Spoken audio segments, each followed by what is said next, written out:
What's up, everybody? Welcome to another show of We Talk Fitness, hosted by yours truly, Luis Mendez. Basically, want to get to the main subject today of what it looks like to hire your own personal trainer. In the fitness industry, there's been a big trend in the last, let's say, 20 years in regards to how people work out. 20 years ago in the 80s, 90s, individuals would be basically, members of these large corporations or these large big box gyms where they would pay, a monthly membership, or they would buy for a year membership, and they go in there and they use the facility, right? They go in there, use the equipment, get their pump on, would basically go in there, do cardio, lots of running on the treadmills. And obviously, as the progression of the industry has gone over the decades, some of these big box gyms would now introduce group exercise classes, aquatic classes. So basically build more value within the membership, ways for members to kind of get more involved with the facility. It was also a great way for these gyms to kind of increase the revenue and increase the cost of their monthly dues, right? Now, if I can provide you with daycare, I can provide you with a pool, provide you with group exercise classes, towel service, all these kinds of things. Now I'm also going to increase your membership rate from, let's say, $5, $10 to now what you see in today's membership world, $45, $50 an average for these type of clubs and these type of services.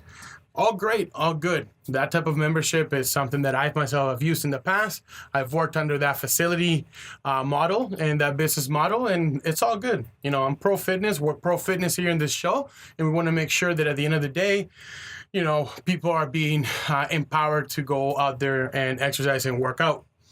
With that said, though, in today's history, the large trend has basically moved into more of a personal training kind of realm.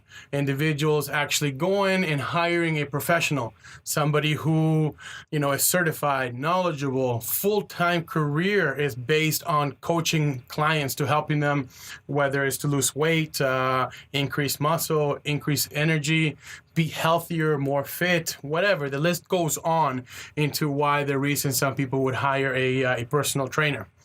But with that said, we want to make sure that in this industry, we're being, held to a certain standard. There's a lot of individuals in this industry that call themselves a personal trainer or a professional in the industry that really necessarily, not to be a negative Nancy about, but really shouldn't be, okay? There's a certain standard that, we hold up there when it comes to, education, accreditation, experience, overall, factors within the industry that really justify charging that rate and calling yourself a true professional in the industry. And my goal today is to basically talk about what things you should look out for in the industry when hiring a personal trainer, okay? And what does a good personal trainer really look like? What should they be charging you per hour? And what kind of contracts should you be getting yourself into or avoiding altogether? Second main reason why I wanted to have this as my second subject, my second topic in this new show is because in today, more than ever, people are using more personal trainers. So let's look at some of the reasons why people are using more personal trainers. Time efficient, right? The quality of workouts are going to be a lot more geared towards your results because now you're paying a professional to basically tell you what to do, how often to do it, what to eat, and basically get the most out of you when you show up to those sessions, right? Consistency is a big factor. Okay, when you see a trainer, you're going to have that booked appointment. So you're going to go see your trainer in every week, in and out, okay? Tuesday, Thursdays at 6 p.m., Saturdays at 9 a.m., no matter what. Week in, week out, you're going to have that appointment. And we all know that within anything that you do consistent, you're going to see results. You're going to see success. Things are going to change over time period, okay? So with that said, what to look for when hiring a personal trainer, okay? I'll tell you what ends up happening these days. Somebody looks great. They have their own personal great story that lost 60 pounds and now have all these building, all this muscle, these bulging shoulders, these rocking 6-8 packs. And yet these individuals want to motivate and try to inspire and help other people out there to do what they did. That doesn't make that individual necessarily a personal trainer or should make them a professional. So the first thing that we're going to look at is when hiring a personal trainer is going through a consultation process, right? So most of the time when we hire a personal trainer, they're consulting us. They're asking us about our fitness goals. They should be asking you about your fitness goals. They should be asking you what you've done in the past. They should be asking you a various amount of questions. We'll go a little bit more into that subject a little bit as this episode goes on. But the main thing that you want to do is you want to be able to interview your personal trainer, okay? You should be holding some type of an interview. Interview, meeting, whatever you want to call it at that point. And why should you do this? You should do this so that you can basically get an understanding of their background, right? So the one thing that you want to make sure that they have is that they have certifications.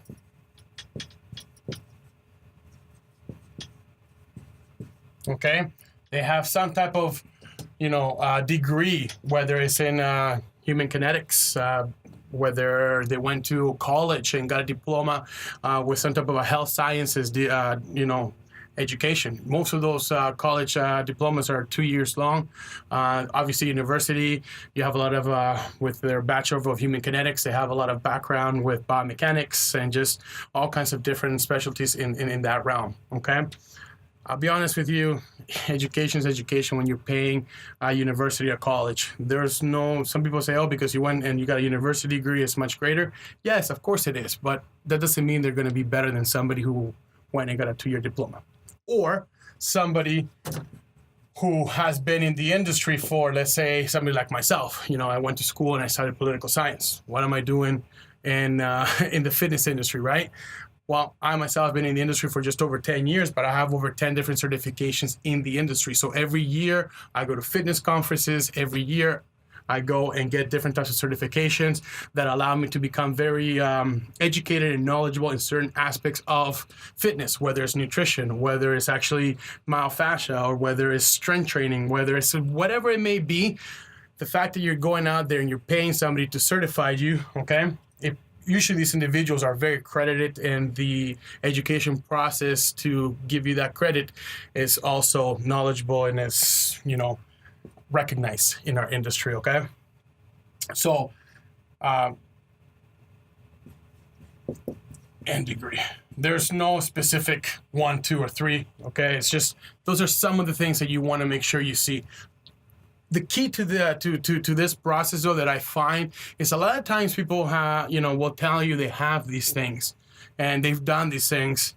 Well, we got to ask for proof of that. Most trainers should have a bio, and it should tell you all the education they have actually received over the years.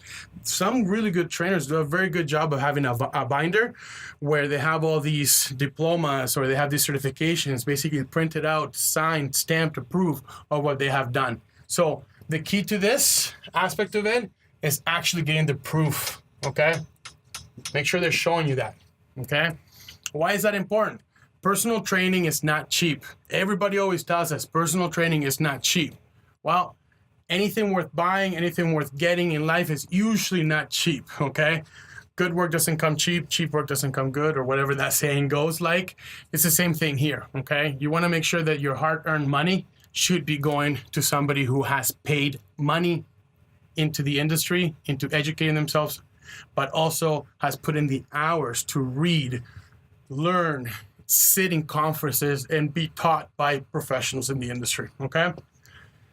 The average, so you guys are aware, the average dollar, okay, per session, for 1 hour personal training session in the city of Windsor is around $60. Bigger cities like London, you're talking more like $70, $75. Toronto, $85, $90, even $100, okay?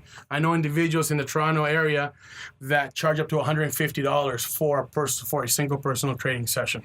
I know, we don't live in Toronto, we're in good old Windsor, blue-collar city. However, I'm just trying to provide you guys with a little bit of information and more understanding of the industry in itself, Okay? So getting back to this, obviously through this interview process, you want to ask for, education. Show me. Don't just tell me about it. Show me. The second thing that you should be asking for a lot of it from these trainers and these individuals is testimonials, okay?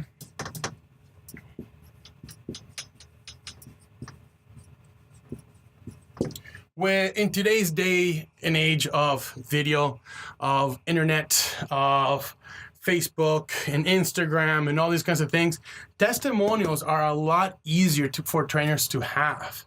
A lot of times you have a lot of before and after pictures. You should have individuals, some of their success stories. So the testimonial should be clients' success story, okay?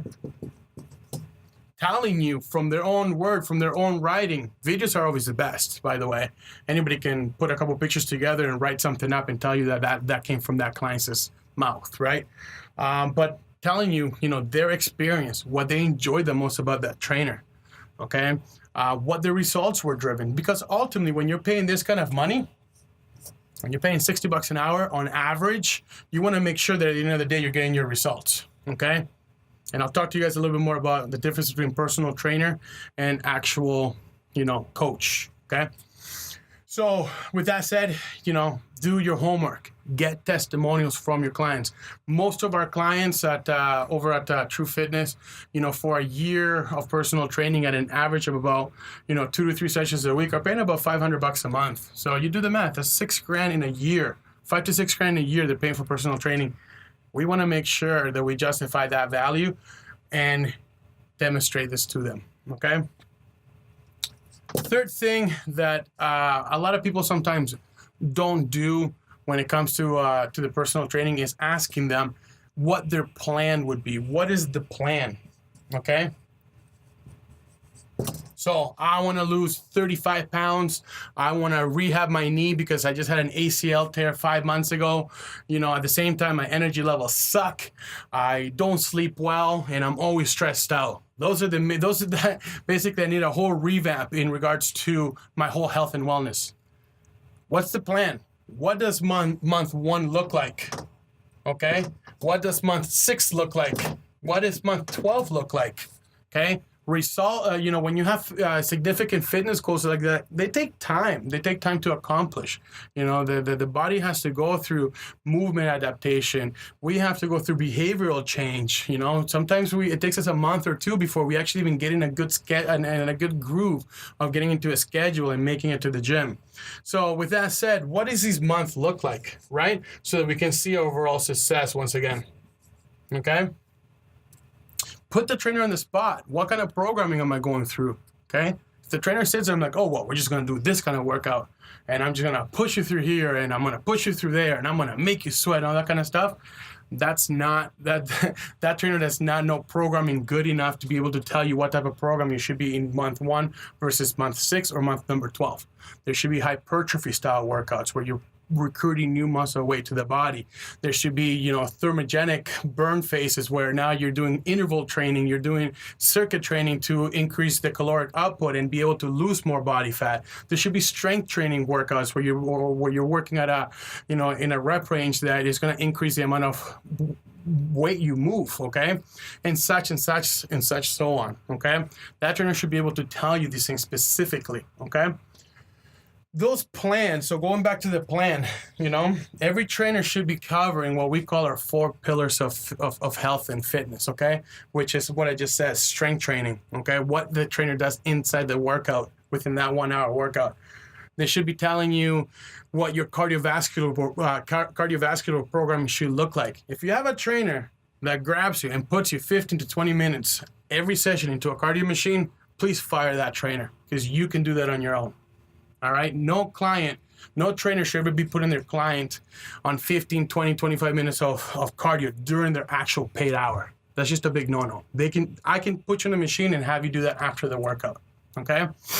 So what should your cardiovascular program should look like? So what, how often, what machine, what intensity, what time of the day you should be committing to come to that to come into that cardio.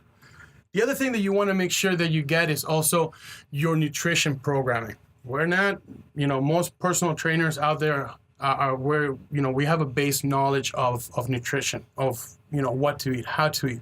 You can get a lot of this information online, At no point should a trainer ever say they're nutritionists, they're dietitians. They should never tell you that. They should tell you, yes, I have this certification in nutrition and wellness. I got a certification with precision nutrition, fundamental nutrition. So these are some of the certifications that myself and my trainers have at our location, our club, that give us a good base foundation on how to basically give recommendation on how to eat. When should you eat your carbs? What your macronutrient breakdown should be. How many carbs, protein, fats per day on average. Information that most people can get on the internet, okay?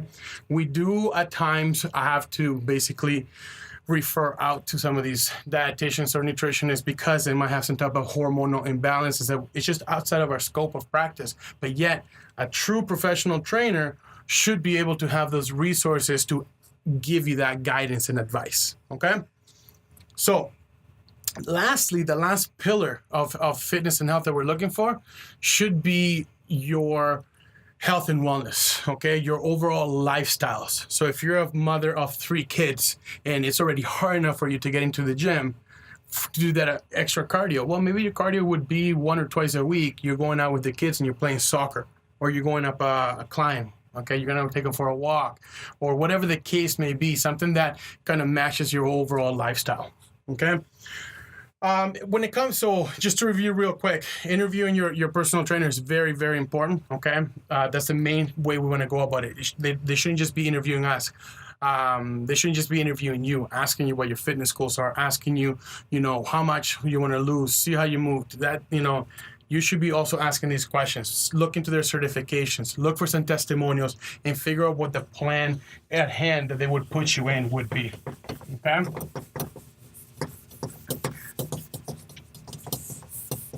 Lastly, the other main thing that I would suggest everyone do with their personal trainers or when interviewing a personal trainer would be to basically ask for a sample workout. Okay, tell me what your coaching looks like. I want to see, I want to feel it, I want to sense it. Okay, for that to occur properly, every personal trainer should be doing a good consultation. That's how you know whether or not you really have a professional at your hand. Okay, because somebody can say, yeah, I'll put you through a sample session, but we can't get to a sample session, okay, without getting a good consultation at hand. Okay, what does a good consultation look like? Well, it should be an average of about 45 to an hour and 15 minutes in length. But what should you go over that consultation? The trainer should be going with you over some of your previous health history. Okay, so if you've had any injuries, if you've had any major medical issues in the past, if you had a heart attack or anything like that, we need to know that, if you're on high blood pressure medication, if you're diabetic, we need to know all that kind of stuff. So anything related to your previous health history, okay? We want to know about your lifestyle, your current lifestyle, right? So when you wake up, what kind of things do you eat, okay, on a daily basis? How your stress levels are, hydration, energy levels, all of these kinds of things a trainer should get to know, okay? The other thing a trainer should be doing, a professional trainer, when it comes to a consultation, is your movement assessment. Okay, we need to know as a trainer how you move properly, okay? Do you have any limitations? Do you have any with your range of motions? Is your right side versus your left side, so imbalances? Is everything working in synergy? Okay, do you have any lack of range of motion? All these kinds of things, okay? We want to see what your current ability is, okay? That's going to give us a good idea of how long it's going to take to get to your fitness goals, right? Because sometimes we have to fix people. Sometimes we have to get people to move better. Sometimes people don't know, they have such a weak, broken core that they have, back-related issues or, shoulder impingements because they sit behind a desk for 45, 50 hours a week and they've been doing this, for a lifetime. So they're kyphotic, internal rotation of the shoulder. So we want to make sure we kind of start working towards correcting some of those postural imbalances, postural issues. So movement assessment, very important. And I would say lastly, of course, the most important thing is figuring out your fitness goals. Okay? So doing some real good goal settings. If my goal is to lose 35 pounds, they should ask you, why do you want to lose that weight? When was the last time you lost 35 pounds? Why do you want to lose weight? Why is that important? How's your life going to change by being 35, 40 pounds lighter? Okay? When do you want to lose this weight by? Okay? All these type of things, they should be digging how important it is for you. Okay? So when you get to understand a person's, or when they get to understand your needs and why that's so important to you, they're going to be able to give you a more realistic timeline of how long it's going to take to get there. Okay?